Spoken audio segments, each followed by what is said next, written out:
Good morning students, मैं अश्विनी कुमार एक बार फिर आपका हमारे यूट्यूब चैनल पर स्वागत करता हूं। जैसा कि मैंने अपनी पिछली क्लासों के अंदर आपको टेंस के बारे में पढ़ाया था,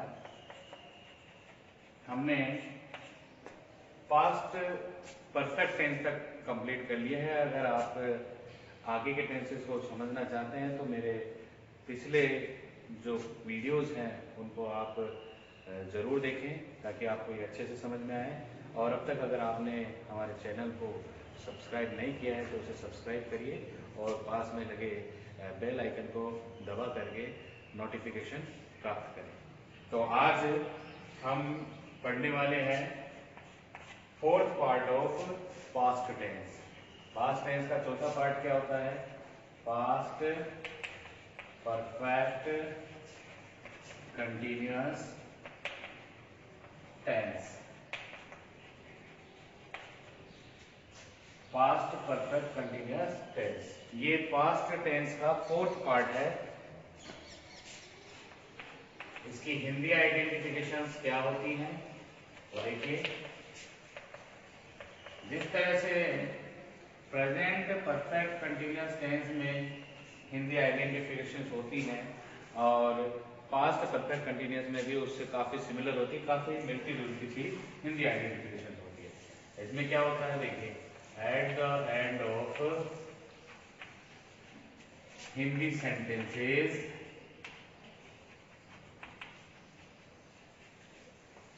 if we find some Hindi words like words with time। इस टेंस की एक खास बात है, इस टेंस में टाइम जरूर मिलेगा आपको। विद टाइम से रहा था, से रही थी, से रहे थे, etc. Then we can say it's a past perfect continuous tense। जैसा कि आप सभी जानते हैं, हम इन हिंदी की आइडेंटिटीज को क्यों पढ़ते हैं? हमारे हिंदी के सेंटेंसेस को इंग्लिश में ट्रांसफॉर्म करने के लिए। तो ट्रांसलेशन करने के लिए हमें एक पैटर्न जरूरी होता है। पैटर्न क्या है टेंस का? देख लीजिए, सब्जेक्ट प्लस हेल्पिंग वर्ब, इसमें हेल्पिंग वर्ब ओनली हेड होती है, plus being plus member in first form plus ing plus object then since or for then time। ये पास्ट परफेक्ट कंटिन्यूअस टेंस का पैटर्न होता है। इस पैटर्न को follow करके हम हमारे हिंदी के सेंटेंसेस को इंग्लिश के अंदर ट्रांसलेशन कर सकते हैं। फॉर एग्जाम्पल हम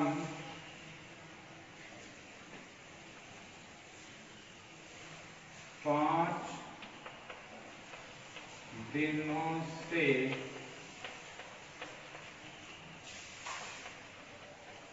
टेंस का अध्ययन कर रहे हैं। हम 5 दिनों से टेंस का अध्ययन कर रहे हैं। देखिए, इसमें टाइम के साथ टाइम दे दिया 5 दिनों से, ठीक है। रहे हैं नहीं, रहे थे, ठीक है, रहे थे 5 दिनों से। यहाँ पर हमारी जो आइडेंटिफिकेशन है वो है टाइम के साथ में से रहा था, से रही थी, से रहे थे। तो यहाँ पर देखिए रहे थे और ये टाइम है 5 दिनों से। ठीक है, तो ये जब हम आइडेंटिफाई कर लेते हैं कि ये हिंदी आइडेंटिटी जो है वो पास्ट परफेक्ट कंटीन्यूअस टेंस की है, तो हमें ये पैटर्न अप्लाई करना है और इस पैटर्न के अकॉर्डिंग हमें इनकी स्पेलिंग्स इसके अकॉर्डिंग ही अरेंज करनी है। तो सबसे पहला काम हम इनके एलिमेंट्स को आइडेंटिफाई करेंगे। सबसे पहला ये सब्जेक्ट है, फिर हेल्पिंग वर्ब हम यही पुट करेंगे, बी में ऐड करना ही पड़ेगा। मेन वर्ब की फर्स्ट फॉर्म क्या है? अध्ययन करना। अध्ययन करना ये क्या है? मेन वर्ब है, आईएनजी इसमें ऐड करना ही होगा। ऑब्जेक्ट क्या चीज है? देखिए टेंस। ठीक है, टेंस का, तो यहाँ ऑब्जेक्ट हो गया टेंस। सिंस और फॉर ये टाइम को शो करने के लिए लगाए जाने वाले प्रीपोजिशंस हैं। मैंने ये प्रेजेंट परफेक्ट कंटीन्यूअस टेंस में आपको इसके बारे में बता दिया था, एक बार फिर मैं इसको रिवाइज कर देता हूं। तो देखिए सिंस का यूज कहां होता है? सिंस का यूज होता है फिक्स टाइम के लिए। फिक्स टाइम क्या होता है? फिक्स टाइम जैसे कि संडे, मंडे, ठीक है, मॉर्निंग, इवनिंग, ये फिक्स टाइम है। इसके अलावा 5 o'clock, ठीक है, 2 PM, 19, 20 एक्सेट्रा। इस तरह के वर्ड्स जो आते हैं ये सारे के सारे वर्ड फिक्स टाइम है। क्या है? फिक्स टाइम है, क्योंकि संडे भी वीक में वंस आता है, मंडे भी एक ही बार आता है, मॉर्निंग इवनिंग एक दिन में एक ही बार आते हैं। इसके अलावा 5 o'clock दिन में एक ही बार according to railway time 5 o'clock एक ही बार आता है, 2 PM भी एक ही बार आता है, 1920 ये भी एक ही बार आया था। अब ये फिक्स टाइम है, इनके साथ में हम क्या कर सकते हैं? सिंस का यूज कर सकते हैं। और फोर का यूज कहां किया जाता है? तो देखिए फोर का यूज हमेशा एक टाइम के पीरियड के लिए किया जाता है। फोर का use period of time, period of time कैसे? देखिए एग्जाम्पल के लिए ले लीजिए 2 hours, 2 days, ठीक है, 1 week, 1 month, a year या 1 year, ठीक है, एक्सेट्रा। ये क्या है? ये हमेशा टाइम को शो करने वाले वर्ड्स है, टाइम के पीरियड को शो करने वाले। टाइम तो ये भी वर्ड शो करते हैं, ये भी करते हैं, बट ये एक टाइम के पीरियड को शो करता है, ये फिक्स टाइम को शो करता है। तो इनका यूज मैंने आपको बता दिया है, हम ये यूज करेंगे और ये हमारा क्या है? टाइम है। अब हम इन एलिमेंट्स को, इन एलिमेंट्स की स्पेलिंग को इस पैटर्न के अकॉर्डिंग अरेंज करेंगे। तो कैसे करेंगे? देखिए सबसे पहले हम का स्पेलिंग वी, वी के बाद में हम क्या हेल्पिंग वर्ब यूज करेंगे? हैड, बीन, ये हमें एज इट इज यूज करने हैं, क्योंकि यहाँ कोई ऑप्शन नहीं है, कोई दूसरी चॉइस नहीं है, इसलिए हमें ये यूज करना है। और इसमें ये बीन भी हमें ऐड करना है, क्योंकि ये पास्ट परफेक्ट टेंस भी है, तो परफेक्ट टेंस में हैड प्लस वर्ब की थर्ड फॉर्म भी आती है। तो थर्ड फॉर्म यहाँ पर बी का थर्ड फॉर्म क्या है? बीन। तो वी हैड बीन। फिर मेन वर्ब क्या है? अध्ययन करना। अध्ययन को हम बोलते हैं STUDY, स्टडी, और इसमें ING ऐड करना है, स्टडिंग। फिर टेंस, यहाँ पर क्या है? टेंस। टेंस किसका अध्ययन कर रहे हैं? We had been studying tense for 5 days। यहाँ पर देखिए ये जो टाइम दिया हुआ है वो एक पीरियड की फॉर्म में है। कितने दिन? 5 दिन। मैंने यहाँ पर पहले बता दिया 2 दिन, 3 दिन, 4 दिन, 2 days, 3 days, 4 days, 5 days, ये क्या है? पीरियड ऑफ टाइम है। तो हमने यहाँ पर क्या प्रीपोजिशन यूज किया है? फॉर। तो we had been studying tense for 5 days। ये क्या है? ये हमारा अफर्मेटिव सेंटेंस है। We can create or we can translate this sentence into negative manner or negative way. So you know very well that how we can create negative sentence. So to create negative sentence, we always use negative word, and that is not. So we had not been. अब यहाँ पर not कहाँ use होता है, ये अब मैं आपको बता देता हूँ। हेल्पिंग वर्ब के जस्ट बाद में और बीन के जस्ट पहले। जनरली हम क्या करते हैं, बीन अगर नहीं होता है तो हम हेल्पिंग वर्ब और मेन वर्ब के बीच में हम क्या करते हैं, नॉट का यूज करते हैं। तो वी हैड नॉट बीन हमारा क्या सेंटेंस हुआ, वी हैड नॉट बीन, फिर स्टडिंग आ जाएगा, एज इट इज रहेगा, बाकी के सारे एलिमेंट्स है वो एज इट इज रहेगा। Studying tense for 5 days। Clear, ये नेगेटिव सेंटेंस बन गया। फिर उसके बाद में इंट्रोगेटिव बात करते हैं। इंट्रोगेटिव सेंटेंस हेल्पिंग वर्ब से स्टार्ट होते हैं, तो हम सबसे पहले क्या करेंगे, first of all we have to write here helping verb. We start our sentence with helping verb. We had we, फिर बाकी सारे के सारे ये जो हेल्पिंग वर्ब है ना, ये हेल्पिंग वर्ब इस सब्जेक्ट से पहले आ जाएगी और बाकी के एलिमेंट सारे के सारे एज इट इज रह जाएंगे। तो had we been studying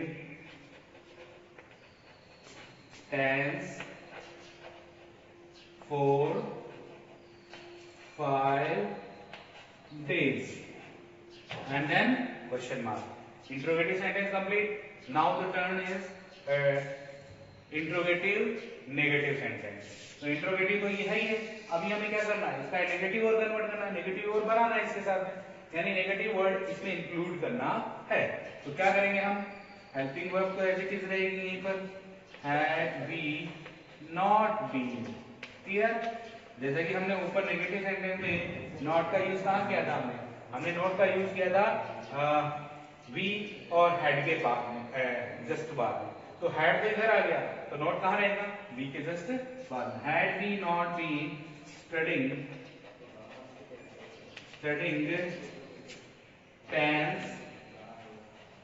for 5 days, ये हो गया interrogative negative sentence. After it we have to create WS type interrogative sentence. Now we will translate the sentences into WS type sentences, and here first of all we will write here WHO who। हम यहाँ पर who से क्यों start करते हैं, देखिए मैंने आपको पहले भी बताया है, पिछले सेंटेंसेस जब हमने टेंस के अंदर सेंटेंसेस क्रिएट किए थे तो उनमें मैंने बताया था कि जब हम सब्जेक्ट अगर कोई पर्सन होता है तो उसको रिमूव या रिप्लेस करने के लिए हम क्या करते हैं, WHO यूज करते हैं। यानी कि इस प्रोनाउन से, इस इंट्रोगेटिव प्रोनाउन से हम क्या करते हैं, हमारे नाउन को रिप्लेस कर देते हैं। तो यहाँ पर ये भी प्रोनाउन है और ये भी प्रोनाउन है, ठीक है। इस प्रोनाउन को रिप्लेस करने के लिए ये पर्सनल प्रोनाउन है, फर्स्ट पर्सन प्रोनाउन, इसे WHO इंट्रोगेटिव प्रोनाउन को यूज करते हैं। तो हु ये रिप्लेस हो गया ये वाला वर्ड, उसके बाद में हम क्या करेंगे, एज इट इज हम इसको नॉट कर देंगे। Who had been studying tense for 5 days। यहां पर देखिए इसका मीनिंग क्या हो गया, इसका मीनिंग हो गया कि 5 दिनों से टेंस कौन पढ़ा रहा है, कौन पढ़ रहा है, कौन अध्ययन कर रहा है, ठीक है। नेक्स्ट जो वर्ड है वो हम ऑब्जेक्ट को रिप्लेस करने के लिए यूज करते हैं, ठीक है। ऑब्जेक्ट क्या है हमारा, टेंस, और टेंस को हम व्हाट से रिप्लेस करते हैं, ठीक है। व्हाट, फिर हेल्पिंग वर्ब आएगी हैड, क्योंकि इंट्रोगेटिव सेंटेंस है तो हेल्पिंग वर्ब को यूज करना ही है WH वर्ड के बाद में, तो यहाँ भी WH वर्ड के बाद में हेड आ गया, यहाँ WH वर्ड के बाद में हेड आ गया, ठीक है। अब की बार हमने व्हाट से किसको रिप्लेस किया है, केवल टेंस को रिप्लेस किया है। अब टेंस रिप्लेस होगा तो बाकी सारे के सारे एलिमेंट्स एज इट इज रहेंगे। What had we been studying for 5 days। Clear, question mark. The next one, what से हमें क्या रिप्लेस करना है, स्टडीइंग। वर्ब रिप्लेस करेंगे तो आपको पता है ऑब्जेक्ट ऑटोमेटिकली रिप्लेस होगा, तो क्या हो जाएगा? What had we been, और जब हम वर्ब को रिप्लेस करते हैं तो क्या यूज करते हैं? डू, और डू की फर्स्ट फॉर्म डू ही रहती है। डू में हम क्या ऐड कर देंगे? ing। What had we been doing for 5 days? Question mark. हमने क्या क्या रिप्लेस कर दिया? सब्जेक्ट रिप्लेस कर दिया, ऑब्जेक्ट रिप्लेस कर दिया, मैन वर्ब और ऑब्जेक्ट दोनों रिप्लेस कर दिए। अभी हमें रिप्लेस करना है टाइम। टाइम रिप्लेस करना है तो हम क्या यूज करेंगे? देखिए, इस तरह के वर्ड्स को रिप्लेस करने के लिए हम, अगर हमारा 4 के साथ में टाइम है तो हम इसे for how many days, for how many days, ये वर्ड काम में लेंगे। हाउ मेनी डेज का मतलब होता है कितने दिन, ठीक है। और कितने दिनों से अगर हम यूज करते हैं तो फॉर भी हमें इसके साथ में यूज करना होता है। अगर हम यहाँ पर ये फॉर वर्ड यूज नहीं करते हैं तो इस फॉर को हम लास्ट में भी पुट कर सकते हैं। कैसे, मैं आपको बताता हूँ। देखिए, पहले हम ये सेंटेंस क्रिएट करते हैं। For how many days had आता है इंट्रोगेटिव में। ये हमने जो रिप्लेस किया है वो WH वर्ड है। तो for how many days had we been studying tense, question mark. अब इसी टेंस में, इसी सेंटेंस में हम फॉर को अगर लास्ट में यूज करते हैं तो इसका क्या सेंटेंस बनेगा वो देख लीजिए।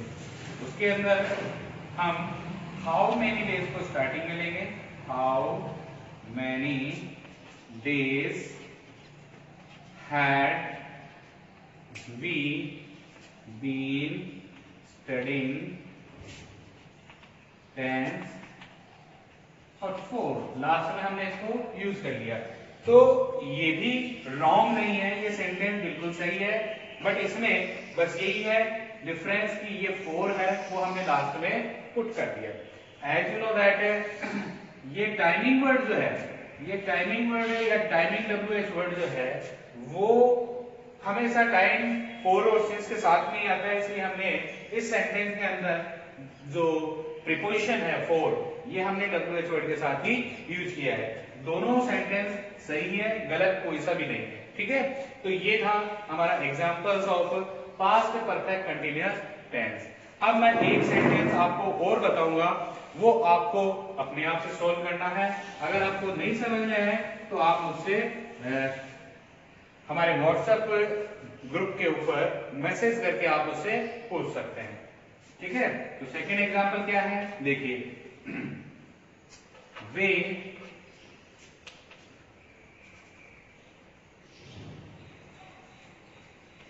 सुबह से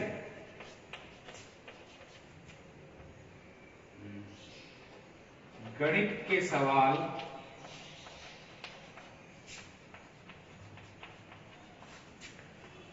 हल कर रहे थे।